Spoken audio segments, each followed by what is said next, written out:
Today is October 24th, 2022. My name is Rob Carr of Kalamazoo Right to Life, and this is Pro-Life Week. Well, if you were not in the Prayer in the Park rally yesterday afternoon at 4 p.m., you missed something really special. I was told that I was there, of course, but I was told by one of the organizers that about 3,200 people attended this pro-life rally. Dozens of area churches attended from the Kalamazoo County area. Bishop Bradley was there representing the Catholic Church, and lots of Catholics were there, and a lot of other Protestant churches participated. There was praise music and a lot of prayer for moms and babies and families. It was just a special, special event. And it wasn't that Proposal 3 was ignored. It was not ignored. Several of the speakers talked about Proposal 3, how dangerous it was, and that the people attending needed to vote no on Prop 3. So I just want to congratulate all of you who attended for being a part of a special evening or afternoon. It was just a great time, and it was great to see the body of Christ come together as one group supporting the right to life, the life of unborn babies, and opposing abortion. Great. Thank you for the churches who organized it and participated in its success. Thank you very much. Now, I just want to turn the corner just briefly. There's a race for governor, as we all know, between Governor Gretchen Whitmer and her Republican challenger, Tudor Dixon. Well, back 2-3 months ago, Whitmer had a 30% lead. I mean, it was ridiculous how much of a lead she had, at least supposedly. But that has been eroding of late. In fact, actually, Whitmer's support has been crashing. And there was a new poll that just came out a few days ago that said that, here again, obviously the question would be if the election were held today. It was the likely voters, not registered voters. So likely voters, Whitmer has 49% of the vote, and Tudor Dixon has 47% of the vote. So, 2%, maybe 2.5 or 3% difference. That's within the margin of error. So it's a toss-up. It's really a toss-up.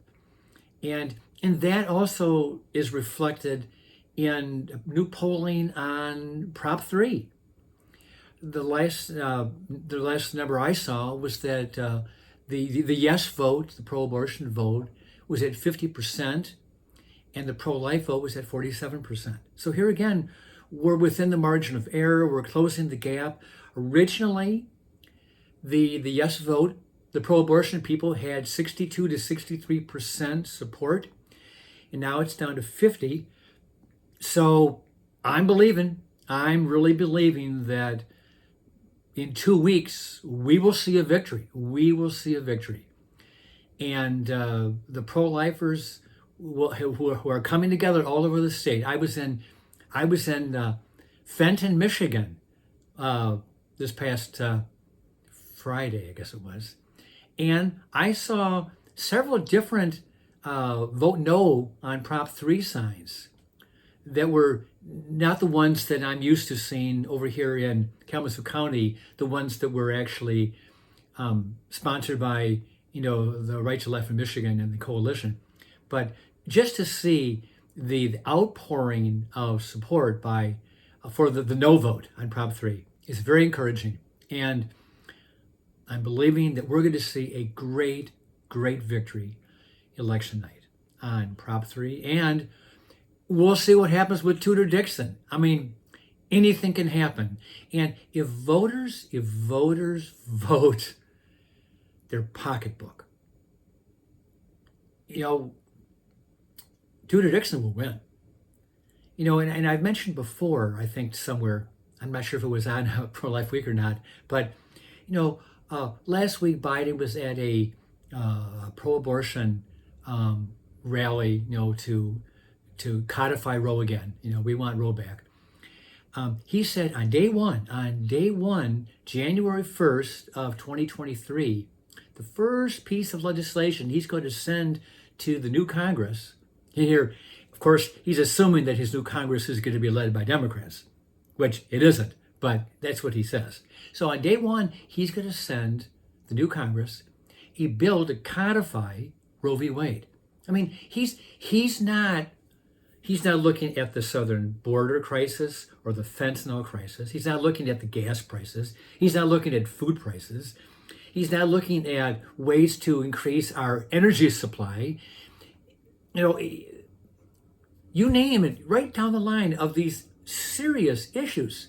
I mean, people's retirement funds, their 401ks, they've lost 30 to 35% of their value in just the last 6-8 months. It's not just the rich people who are losing their portfolios. It's average middle class people who have retirement funds with their employer. Middle class people. All these issues could be addressed, but no. What is Joe Biden's first proposal? To codify Roe v. Wade. It really shows you where he is, this practicing Catholic. It really shows you where his thinking is when it comes to trying to help Americans and deal with some of the issues that they're dealing with. But no. It's all about abortion. And you look at Greta Whitner's commercials, half their commercials are attacking Tudor Dixon on abortion. It's all about abortion to the Democrats. That's all it is. And they think they're going to win on this ticket, on this issue, on abortion. And, they may get more votes. I'm not saying they're not going to get some votes. But we'll see in 2 weeks if abortion has played the big issue in Michigan that the Democrats think it's going to. Now, I have a feeling there's a lot of middle class, working class families who are more concerned about paying their bills and making sure that they can put food on the table and gas in their car than they do about abortion. So with that, I'm going to let you go, and I will see you next time.